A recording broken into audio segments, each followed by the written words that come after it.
Hello, I'm James A.Z. Moha and you're watching A News. Here are top stories. The Pentagon is preparing for weeks of ground operations in Iran, according to media reports. Ukraine signs a 10-year defense cooperation deal with Qatar, focusing on missile and drone defense systems. And iconic landmarks around the world dimmed their lights on Saturday to mark the Earth Hour.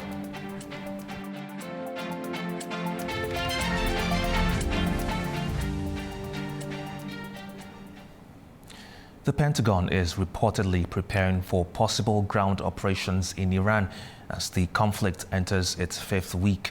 The options include special operations raids and conventional infantry deployments. It is unclear whether President Donald Trump would approve any move, according to Washington Post. U.S. Marines have already been deployed to the region, with thousands of troops from the 82nd Airborne being prepared.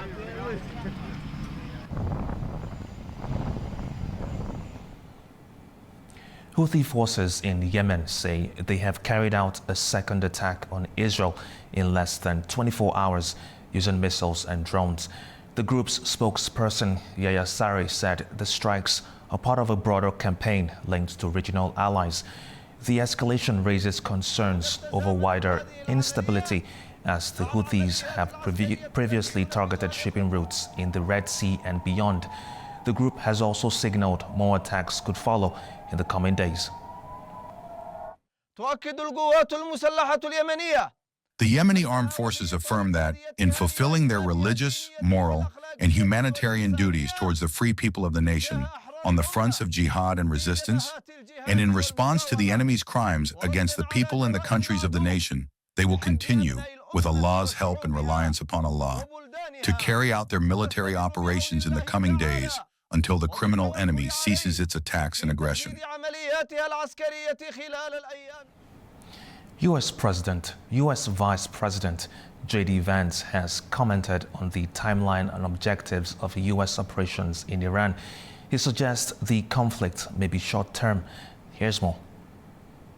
What does the off-ramp look like in Iran? Well, the president said, look, we've accomplished the gross majority of our military objectives. I think you can make a good argument we've accomplished all of our military objectives. The president's going to keep at it for a little while longer to ensure that once we leave, we don't have to do this again for a very, very long time. That was fundamentally the president's goal. He said, look, this country, they're threatening us in all these ways. They're still trying to build a nuclear weapon. We need to neuter them for a very, very long time, and that's the purpose. You're right. Gas prices have certainly gone up because of what's going on in the Middle East, but they're going to come down, right? This is a very, very temporary reaction to what is going to ultimately be a short-term conflict. I think the president's been very clear about this, that we're not interested in being in Iran a year down the road, 2 years down the road.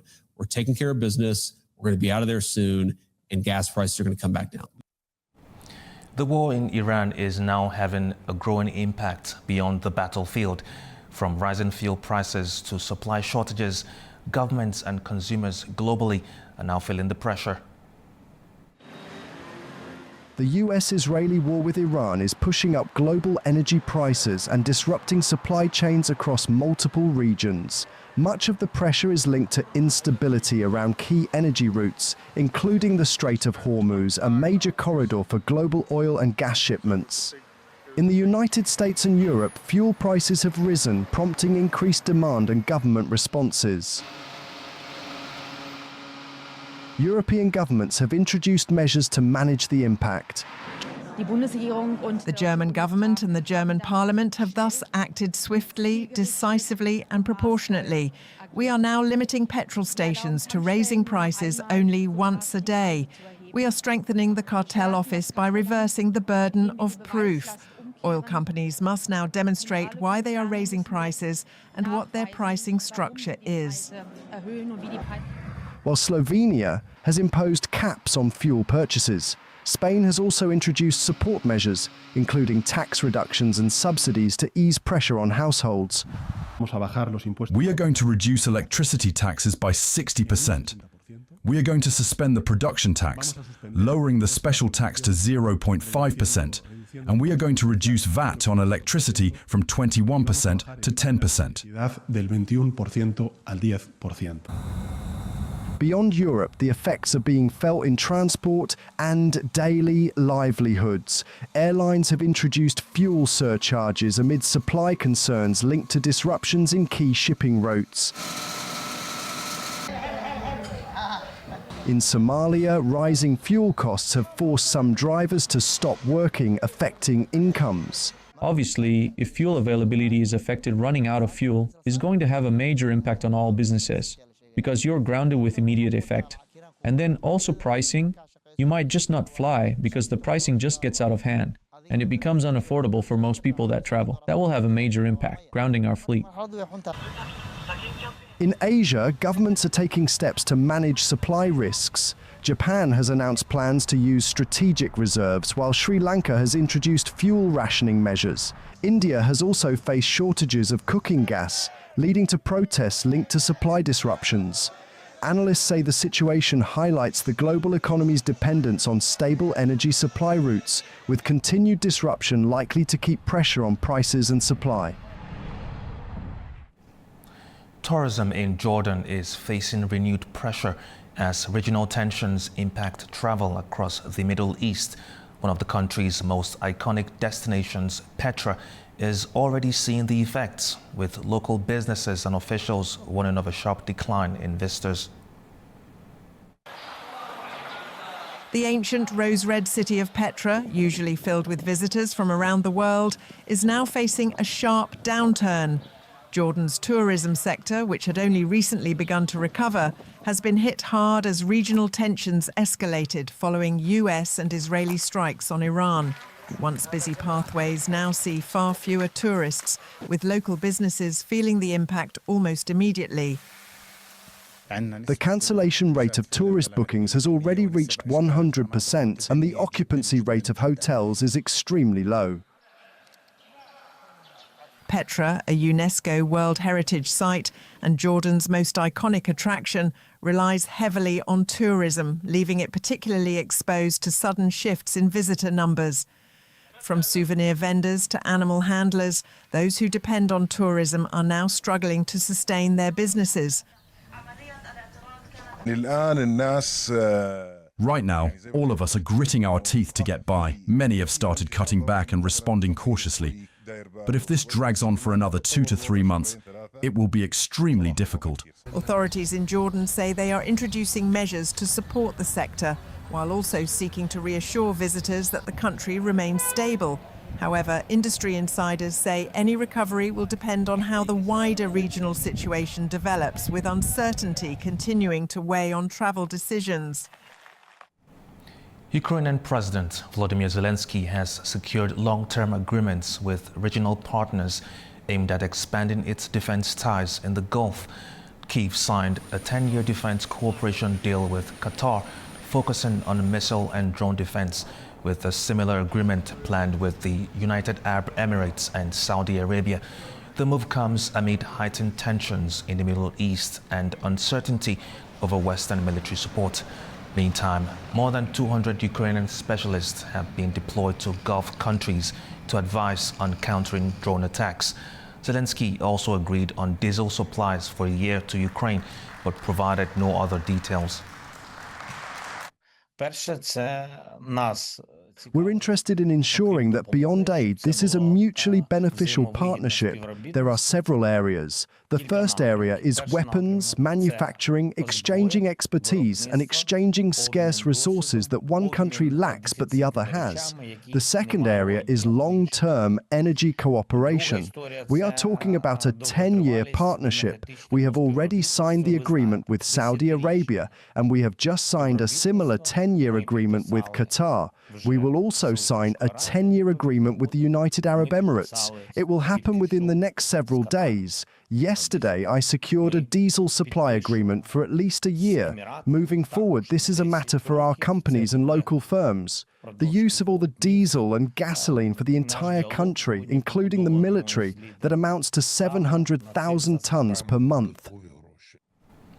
US President Donald Trump has suggested that Cuba could become the next focus of Washington's foreign policy, telling a crowd in Miami Cuba is next, while praising recent military actions abroad.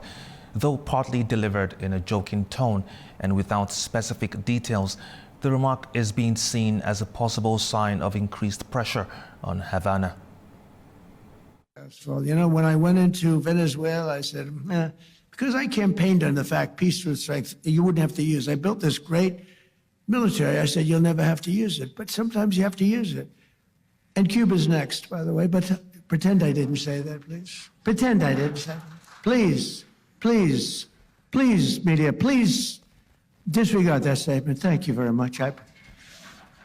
Cuba is facing a severe fuel shortage, with supplies running critically low across the island. The crisis is closely tied to renewed tensions with the United States and decades of strained relations. Cuba is running out of fuel, and to understand why, we need to look at its long and difficult relationship with the United States. The tensions began in 1959, when Fidel Castro took power and moved the country closer to the Soviet Union. In response, Washington imposed sanctions and cut diplomatic ties, isolating Cuba from global markets. The conflict deepened with the Bay of Pigs invasion and the Cuban Missile Crisis, cementing decades of hostility. For years, Cuba depended on the Soviet Union for cheap oil and financial support. But after its collapse in 1991, the island was left struggling. It later turned to Venezuela, relying on oil shipments to keep its economy running. That supply has now been cut. The United States has increased pressure, blocking Venezuelan oil and warning other countries not to step in. As a result, Cuba is facing one of its worst fuel shortages in years, affecting transport, electricity, and daily life. There was a brief thaw in relations in 2014 when Barack Obama restored diplomatic ties. But analysts say the opening did not lead to real economic reform. Instead, much of the economy remained tightly controlled by the state and military, limiting broader change. In 2017, Donald Trump reversed many of Obama's policies and tightened sanctions again. Then, in 2021, his administration placed Cuba back on its list of state sponsors of terrorism, a move strongly condemned by Havana. Today, Cuba faces a combination of long-standing restrictions, reduced foreign support, and growing economic pressure. Cities around the world have taken part in a symbolic gesture to highlight the growing urgency of environmental challenges. From Asia to Europe, some of the world's most recognizable landmarks dimmed their lights in a coordinated show of support for climate action and nature protection. Take a look. Landmarks across the world switched off their lights to mark Earth Hour, a global campaign raising awareness of climate change and environmental protection. In Hong Kong, skyscrapers along Victoria Harbour went dark for an hour, with nearly 4,000 buildings and organisations taking part. Across Europe, iconic sites also joined in. The Eiffel Tower in Paris briefly went dark, while Barcelona's Sagrada Familia switched off its lights for a full hour. Greece's Acropolis and Berlin's Brandenburg Gate were among other major landmarks dimming their lights in a symbolic show of support. First launched in Sydney in 2007 and organised by the World Wildlife Fund, Earth Hour encourages people around the world to take action for the planet, with a growing focus not only on climate change, but also on protecting nature and biodiversity. Now let's take a look at the major stories from the region.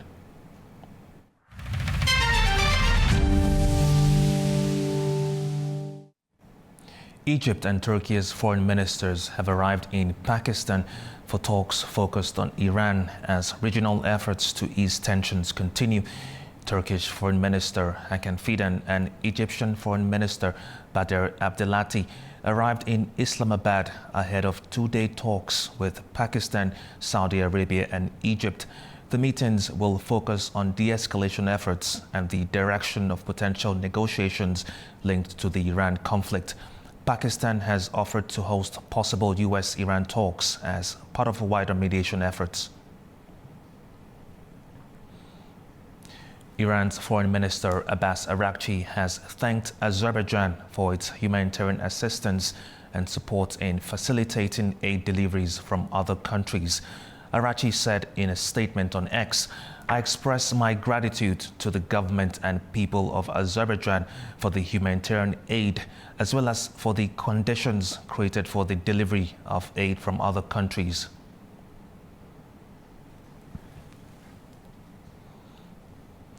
Turkey is positioning itself at the center of the global climate conversation as it prepares to host COP31. Among the flagship initiatives is a major marine cleanup operation in the Marmara region aimed at tackling pollution, protecting biodiversity, and reversing years of ecological strain. Duray Mustafa reports from Turkey. The road to COP31 is taking shape, with Turkey set to become the focal point of the global climate agenda as host nation. Across the country, a number of major environmental projects are currently underway. One of the most prominent is İzmit Bay bottom mud cleaning project, which has drawn attention as one of the largest environmental initiatives in Europe. According to reports from the Kocaeli Metropolitan Municipality, sediment accumulated on the seabed is causing biological issues such as mucilage, posing serious risks to both the environment and public health. Experts say that cleaning these sediments will help preserve biodiversity in the region and restore the marine ecosystem. The project is being carried out with the support of scientific institutions including Istanbul University and TÜBİTAK Marmara Research Center. Preparations for the cleaning up begin in 2022 with planning, legal permits and tender process completed within a year. Practical work started in 2023. The project aims to remove 3.8 million cubic meters of seabed sediment from an area of 468 hectares, roughly equivalent to 650 football pitches. With the climate change and the global warming, that also adds up and like a catalyst effect on this whole process, and that's why recently we have more and more environmental disasters on the lakes, and like green and blue algae blooms and all sorts of, or mucilage outbreak happened in Marmara Sea in 2022. So these are all related and all connected to each other. So in order to stop this, we have to take action, and of course stopping these discharges to these water sources is one of the prioritized action that has to be taken. But also we need to clean the polluted sea waters as much as we can do. Experts emphasize that the project is of strategic importance not only locally, but for the entire Marmara region. As a result, a cooperation protocol has been signed between the Kocaeli Metropolitan Municipality and the Turkish Ministry of Environment, Urbanization and Climate Change. Once completed, the project is expected to restore ecological balance in İzmit Bay and revitalize marine life. Nuray Mustafa, Avaz Hacıyev for A News, İzmit, Kocaeli, Turkey. As global tensions rise, the focus is shifting beyond politics to how societies communicate and stay connected. Many believe culture plays a key role in bridging divides and shaping understanding. At a summit in Istanbul, Bulgaria's Culture Minister Nadin Todorov shared his thoughts with A News. Culture cannot solve problems. Culture can prevent problems. And how does this happen? This happens through education.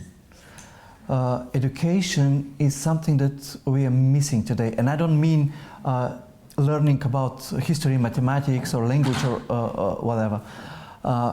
Education in terms of working together, communicating together, doing things together. In that matter, culture is extremely important because, let's say, arts, let's say music. I'm a musician. I spoke in my panel about music. What means music for people? It means that they don't just play instrument. I mean, okay, they can play, they cannot play. the main thing is they do it together. And the reason that culture is important in the education is that, let's say, in the schools, if children study together, to sing together in a choir or play together in an orchestra, it means they learn responsibility, they learn to depend on other people, they learn to be friendly to each other.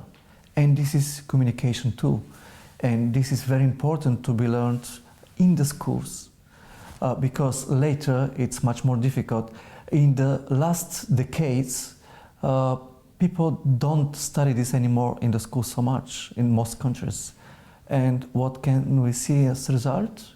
We can see that people got much more aggressive. And I don't only mean the conflicts north of Turkey or south of Turkey. I mean the conflicts in the countries. I mean the way people communicate with each other, they are aggressive. You can see it all over the world.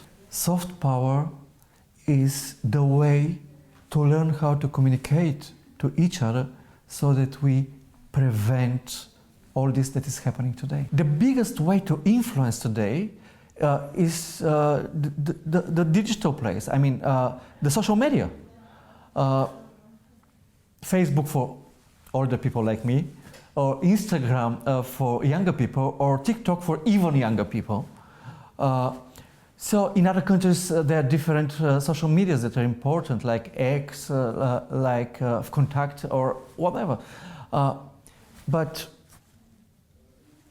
social media can be a tool if we want to use it as such. But if we leave it just like that, without putting our messages and without listening to the messages of the other people, then it is just a place that people disagree with each other. Across Turkey, a unique urban renewal project is turning ordinary neighborhoods into vibrant works of art. In the southwestern city of Mersin, entire buildings have become canvases, bringing world-famous masterpieces to the streets. Take a look. A municipal urban renewal initiative in the southwestern province of Mersin has transformed entire neighborhoods into an open-air art gallery where the works of world-renowned painters are reproduced across the facades of residential buildings.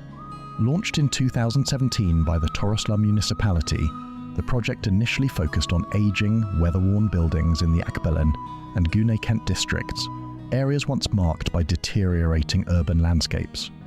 As part of the effort, painter Nasife Bilgin Hazar was commissioned to recreate iconic artworks on building exteriors, turning neglected facades into striking visual landmarks.